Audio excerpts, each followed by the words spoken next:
Bonjour, je suis Christophe Portefin de l'organisme de formation Accentonique et je réponds à l'interview de vous à nous.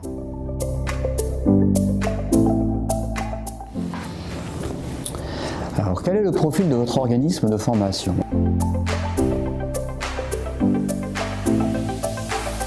Accentonique est un organisme de formation de petite taille spécialisé dans les formations sur mesure adaptées aux postes de travail. Et l'objectif est d'aider les personnes à progresser professionnellement et personnellement dans les domaines du français, de la mathématique, de la confiance en soi, numératie, bureautique, etc.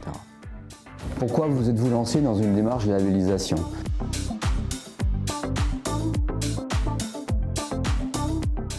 Les réformes de la formation professionnelle ont mis en place des labels qualité de l'offre de formation et nous avons voulu précéder les choses pour pouvoir avoir une qualité de la formation avec notre organisme, tout simplement. Pourquoi avoir choisi APAV Certification ?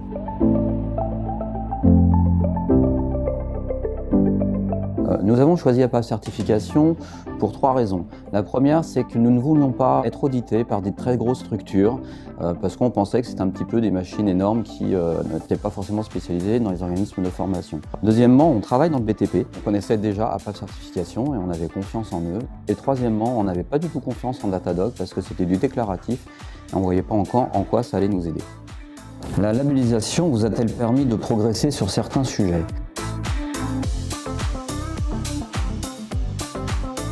Oui, ça nous a permis, surtout au niveau administratif et rigueur, parce qu'on a découvert que grâce à la labellisation, ça nous permettait de nous ajuster et de développer des documents, on va dire, plus de traçabilité qu'on n'avait pas avant, notamment. C'est vraiment sur ce point-là qu'on a pu progresser.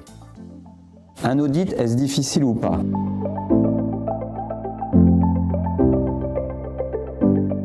Oui, un audit c'est difficile, notamment pour une petite équipe où ça a été extrêmement chronophage. On était 2 dessus, ça mandatait beaucoup de temps, pris beaucoup de temps, ça a été vraiment épuisant, mais on connaissait déjà le référentiel, je pense qu'on a bien préparé notre audit, mais oui, c'était difficile.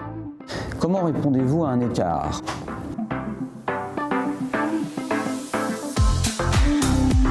Lors de notre audit, on a eu des non-conformités mineures et des non-conformités majeures, et on a donc dû faire des propositions par rapport à ces non-conformités.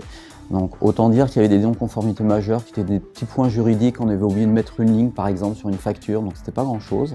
Mais ça a été relativement facile finalement à répondre aux non-conformités. Est-ce que ça vous choque que le sujet du handicap soit abordé dans le référentiel ?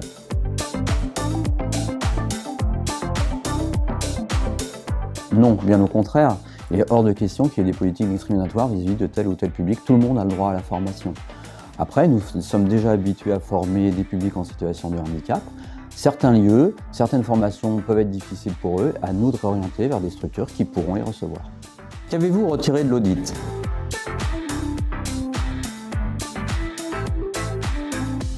Que du bénéfice.